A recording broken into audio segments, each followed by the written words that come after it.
I knew something was wrong before I even opened the envelope. It was sitting in my mailbox like any other piece of bank mail. White, thin, my name printed cleanly in the little window. But the flap was slightly lifted, not ripped, not obvious, just wrong. The kind of wrong that makes your fingers pause before they touch it. I stood there at the curb with grocery bags cutting into my wrists, staring at it while my brain tried to offer harmless explanations. Heat, bad glue, mail sorting machine, normal things. Then I felt the shape of the card inside and noticed the activation sticker wasn't there. My stomach dropped. I brought the envelope inside, set the groceries on the kitchen counter, and tore it open carefully. New debit card. My name. My account. But the little red strip that usually says, "Call to activate," gone. The paper insert was bent, and the section with pin setup instructions looked like it had been folded back and flattened again. I stood there in my kitchen, cold milk sweating through the grocery bag, and felt that thin, electric feeling start at the base of my neck. I hadn't requested a replacement card. My old card still worked. It was in my wallet. I checked immediately, fingers clumsy. Still there. Same last 4 digits? No, different. This one was a reissue. Before I could process that, my phone buzzed. Bank alert, card purchase approved. $86.42. Northside Fuel and Mart. I stared at the screen. I hadn't left my house all day. I looked at the new card in my hand, then at my old card in my wallet, then back at the text alert. My heart kicked hard enough to make my hands shake. I called the number on the back of my old debit card first because every fraud warning I'd ever heard screamed in my head at once. Don't call numbers from suspicious mail. The automated system picked up, asked for the last 4 digits, and while I was entering them, another alert came through. Card purchase approved. $12.17. Northside Fuel and Mart. I actually said no, no, no, no, out loud to an empty kitchen. The fraud line connected me to a representative after what felt like 20 years, but was probably 90 seconds. A woman named Tasha. Calm voice, professional, the kind of voice banks hire because panic bounces off it. Thank you for calling. This is Tasha in Fraud Prevention. May I have your full name? I gave it to her too fast. She verified me with the usual questions: date of birth, address, recent transaction amount. I answered automatically, eyes locked on the new card on my counter like it might start moving by itself. Then I said, I got a debit card in the mail already activated. I didn't request it, and there are charges happening right now. There was a tiny pause while she typed. Okay, Tasha said, voice still smooth. I do see a replacement card was issued 3 days ago. I didn't request it. I repeated. Another pause, more typing. I understand. Let me review the notes. I could hear keyboard clicks, distant call center murmur, the little breathing pauses people take when they're reading something and deciding how to phrase it. Then Tasha asked, Are you alone right now, ma'am? The question hit strange. Yes, I said. Why? Can you tell me where you are? She asked. In my kitchen, I said, now fully confused. At home. A longer pause. Away. When she spoke again, her voice was away. When she spoke again, her voice was lower, more careful. Okay, she said. Please stay on the line. I'm going to bring in a supervisor. My pulse spiked. What is happening? I asked. Stay with me, she said. The hold music didn't come on. I could still hear call center noise, muffled voices, keyboard clicks. Tasha hadn't placed me on hold. She'd muted something maybe, but the line was still open. Then another voice joined. Male, older, clipped. This is Daniel, Fraud supervisor. Ms. Bennett, I need to ask a few questions. Can you confirm whether anyone else is in your home or may have access to your phone? I looked around my kitchen on instinct, like someone might materialize between the fridge and the pantry. No, I said. No one's here. Why are you asking me that? He didn't answer directly. Please do not hang up. Is your phone on speaker? No. Is it Bluetooth connected to any device in your home? I glanced at the little smart speaker on the shelf, then at my laptop on the dining table. I don't think so, I said. Why? Daniel exhaled quietly, like he was choosing his words. Because while you've been speaking with us, there appears to be a second audio source on the line. Every muscle in my body went cold. What? Tasha came back in, voice soft and controlled. We can hear ambient noise and intermittent breathing that doesn't match your voice pattern or line movement. I gripped the counter so hard my knuckles hurt. That's not possible, I whispered. And now I was whispering. Daniel said, I need you to do exactly what I say. Do not read out any codes. Do not confirm any one-time passcodes if they are texted to you. We are locking the card, but I need to determine whether your account contact profile was compromised. My eyes snapped to my phone screen. Another text alert. Online banking profile update request initiated. I felt physically sick. I'm not doing that, I said. I'm not touching anything. Good, Daniel said. Did you receive any calls from the bank in the last week? I searched my memory and then remembered one. 2 nights ago, a fraud check call while I was half asleep. The guy knew my name, knew the last 4 of my account, said there was suspicious activity, and he needed to verify a code he'd texted me. I told him I was tired and hung up before he got far. I hadn't thought about it again because no code came through. I got 1 call, I said slowly. I hung up. Daniel asked, did anyone come to your home recently? Maintenance? Delivery? Requiring signature? Anyone near your mailbox? That question landed hard because my mailbox had been weird the last few days, stuck slightly open once, and my downstairs neighbor, Victor, had made a joking comment yesterday when he saw me picking up mail. Big bank envelope today, he'd said from the stairwell, smiling. Hope it's a check. At the time, I laughed. Now my skin prickled. I don't know, I said. My mailbox looked tampered with, maybe. I'm not sure. Daniel's voice stayed calm. Okay, we are freezing debit access and online access now. You may get multiple system texts. Ignore all links. I also need to verify whether your phone has call forwarding enabled or if there's a 3-way line intrusion. Are you using an iPhone or Android? iPhone. He walked me through checking call settings while Tasha stayed on the line.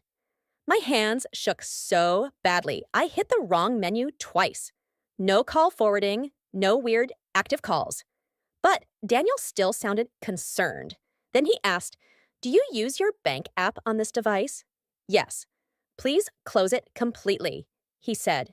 Do not reopen it.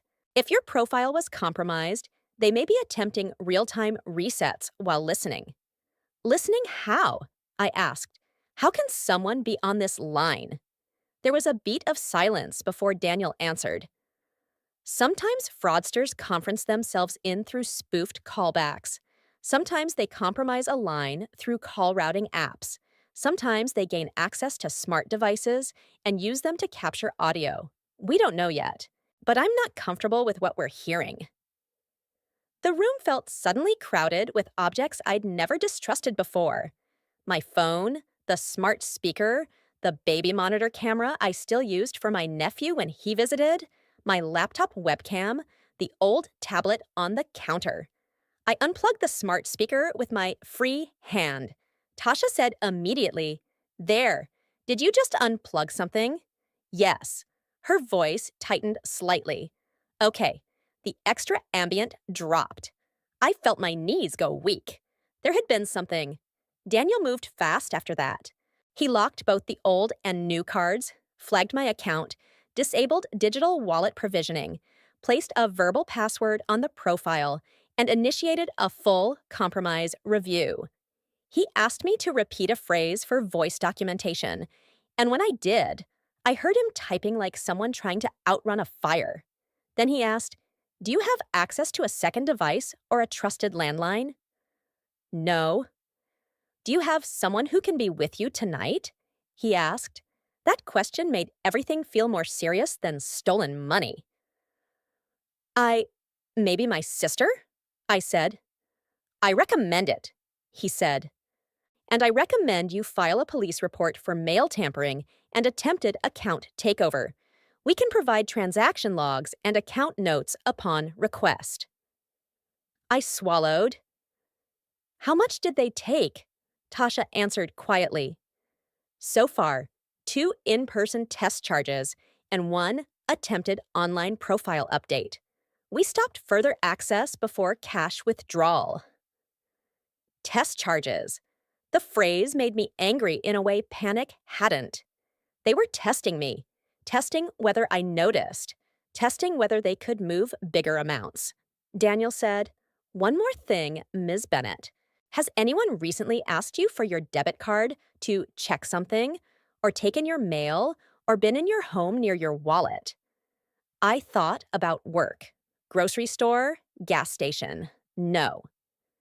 Then I thought about Victor. Not because he'd touched my wallet. He hadn't. But because 3 weeks ago, when I got locked out of my apartment, he'd helped me by offering a screwdriver and standing way too close while I rummaged through my bag for my spare key. He'd seen my wallet open.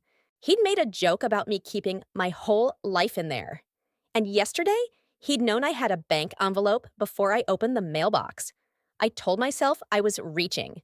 Then my phone buzzed again. "Unknown number, a text. You should answer when the bank calls." My blood went ice cold. I didn't speak for a second. Tasha said, "Ma'am, are you there?" I swallowed hard. "I just got a text from an unknown number." Daniel's voice sharpened. "Do not reply. Read it to me." I read it. No one spoke for a beat. Then Daniel said very clearly, "Save that message, screenshot it, include the timestamp, add it to your police report." I stared at the text and felt the shape of the situation finally become visible. This wasn't random card fraud. Someone knew I had gotten the card. Someone texted her only, "Need you." Possible fraud texted her only, "Need you." Possible fraud, please come. She arrived in slippers and a hoodie, hair in a clip, looking like war. She listened while I put the bank on speaker. After Daniel confirmed it was safer if Lena was present, and we muted any smart devices in the apartment. He repeated the next steps.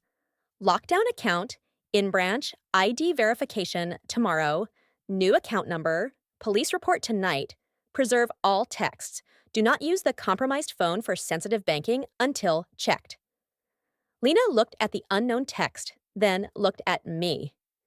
"This is someone nearby." "I know," I whispered. She said what I was avoiding. "Victor."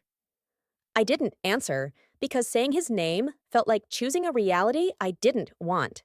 Victor lived downstairs. Late 30s, charming in a tired way, always available to carry boxes or jump a car battery, always around without seeming pushy enough to complain about. He worked in logistics, which could mean anything. He knew everyone in the building, knew when people came and went, knew whose packages sat too long, knew who traveled. I'd always filed him under helpful, a little nosy, mostly harmless. Now I remembered tiny things in a new light.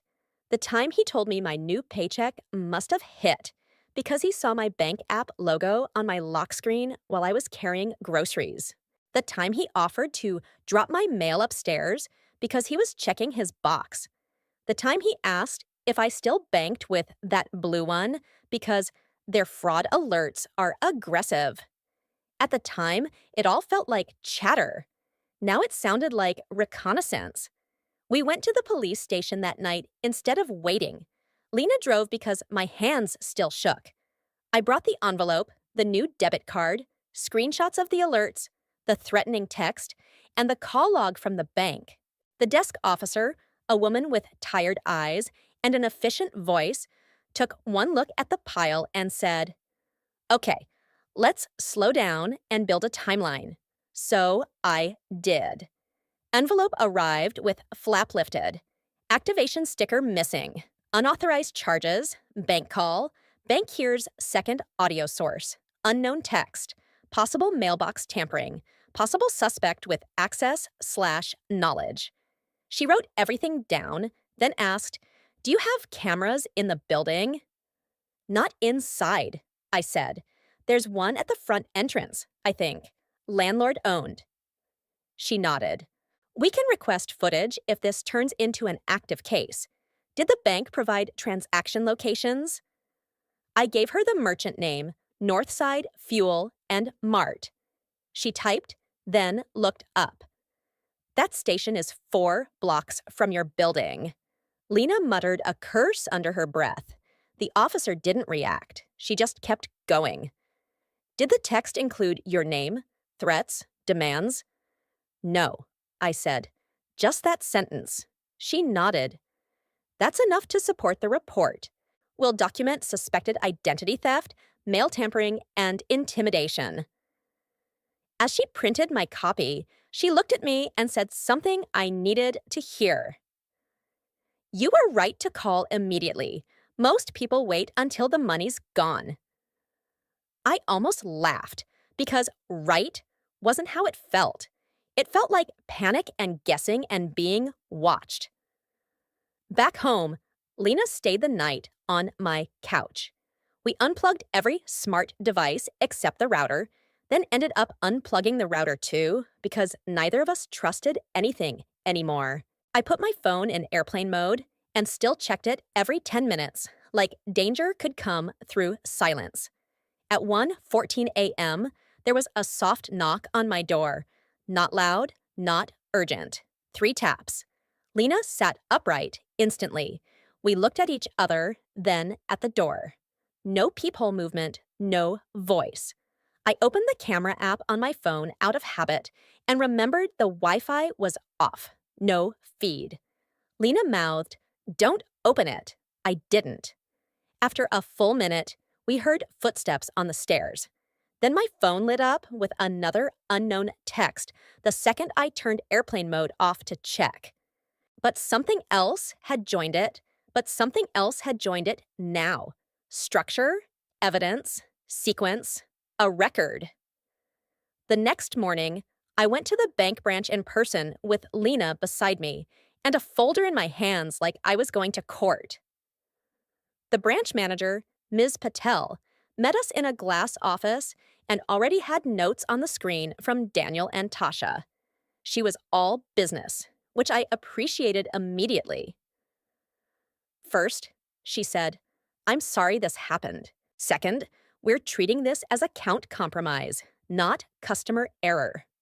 That sentence alone made me want to cry from relief. She walked me through the timeline on their side. A replacement debit card request had been made online using my credentials 3 days earlier. The mailing address was unchanged.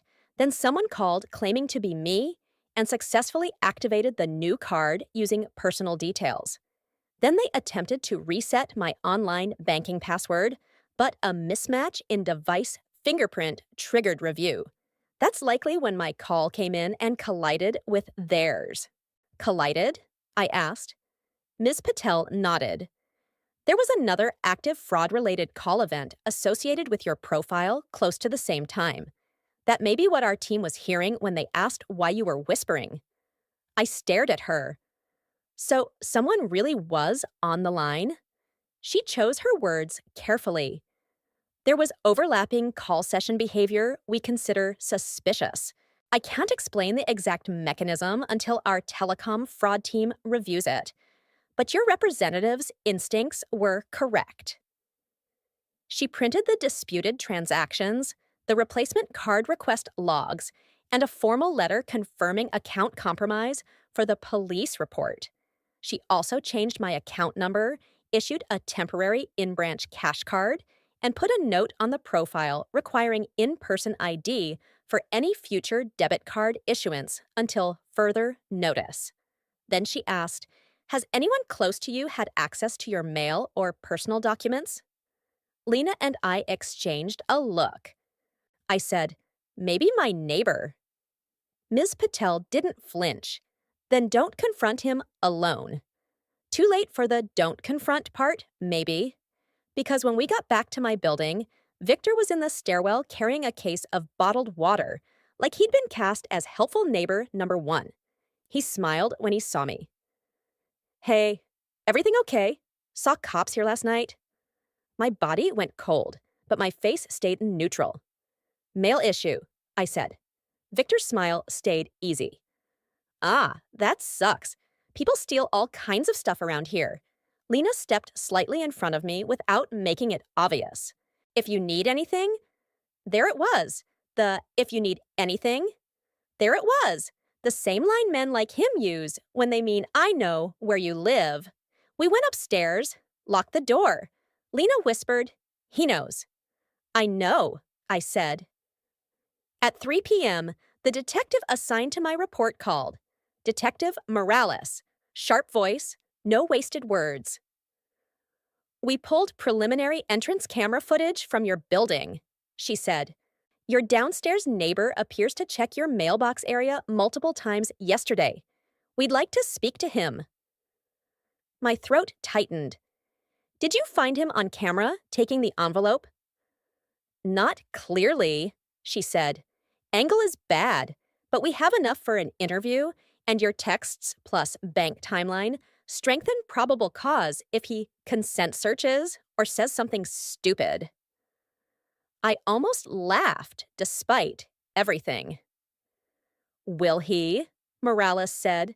"People who think they're smarter than banks usually think they're smarter than cops, too." She wasn't wrong. They interviewed Victor that evening. I didn't see it happen, but I heard parts of it through the floor. Male voices, a chair scrape, a door opening and closing. Then silence. Then heavy steps downstairs. Then my phone buzzed. Detective Morales. "He denied everything," she said. Then he asked why the bank didn't catch the activation sooner. We hadn't mentioned activation. I closed my eyes. So he just placed himself inside the event sequence," she said. I could hear papers moving. "We're applying for a warrant on his phone and apartment based on your texts, his statements, and the fraud pattern." My knees nearly gave out from relief and adrenaline. "Thank you," I whispered. Morales's voice softened a fraction. "Don't thank me yet. Keep your door locked. If he contacts you again, don't engage." He did contact me again, 10 minutes later. Unknown number, but I knew. "You think a bank is going to save you?" I screenshotted it and sent it to Morales without replying. The warrant was executed the next morning. I know because I woke up to loud voices in the hall, a sharp knock downstairs, and the unmistakable sound of someone protesting too much. Lena, who had just happened to stay a second night, stood at my peephole like it was pay-per-view. "Cops," she whispered. "They're in his apartment." I didn't watch for long.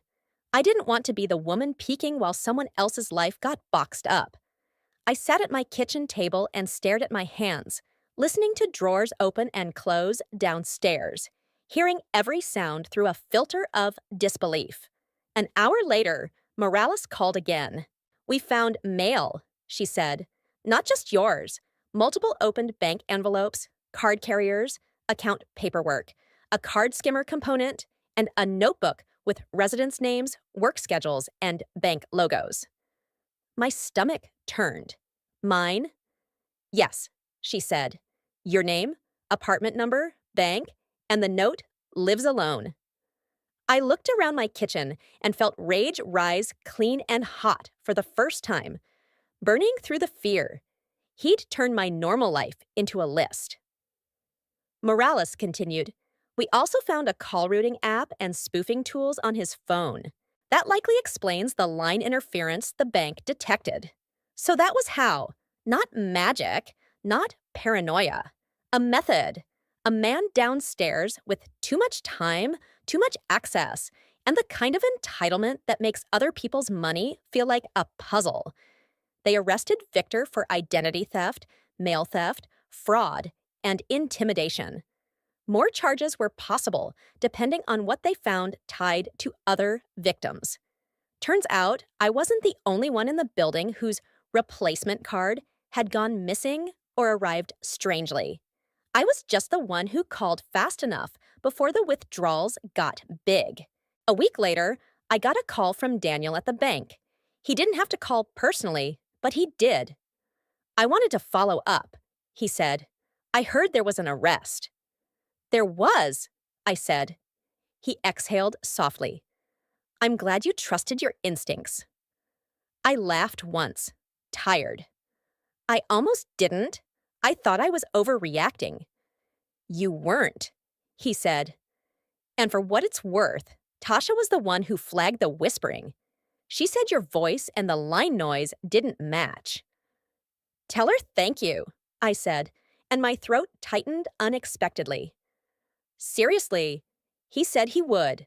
The bank reversed the test charges, refunded fees, and pushed through full account restoration faster than I expected. The money was never the biggest part in the end. It was the feeling. The feeling that someone could stand 2 floors below me, sort through my life in pieces, and try to speak as me with enough confidence that systems would listen. I changed more than my account after that. I rented a P.O. box for sensitive mail. I signed up for informed delivery alerts. I put a tamper strip on my mailbox. I froze my credit. I stopped apologizing when I checked my locks twice. And I moved 3 months later, not because I was afraid Victor would come back. He didn't. But because I was done living over the memory of his ceiling. On my last night in that apartment, I stood in the kitchen where it started, the place where I held that already activated card and felt my world tilt. The counter was bare. Boxes lined the wall. My phone buzzed with a boring grocery app coupon, and for once, my chest didn't tighten. I thought about Tasha asking, "Why are you whispering?" At the time, it sounded strange. Now I hear it for what it was. A warning wrapped in a question. A small moment where somebody I'd never met paid attention, hard enough to notice something was off before I had the words for it. If she hadn't asked, if Daniel hadn't slowed me down, if I'd ignored the envelope flap and told myself I was being dramatic, Victor might have cleaned out my account and moved on to the next mailbox before anyone connected the dots. Instead, he made one mistake. He assumed I'd stay quiet. He assumed I'd doubt myself. And he underestimated a tired woman in her kitchen holding a debit card that should never have arrived already activated.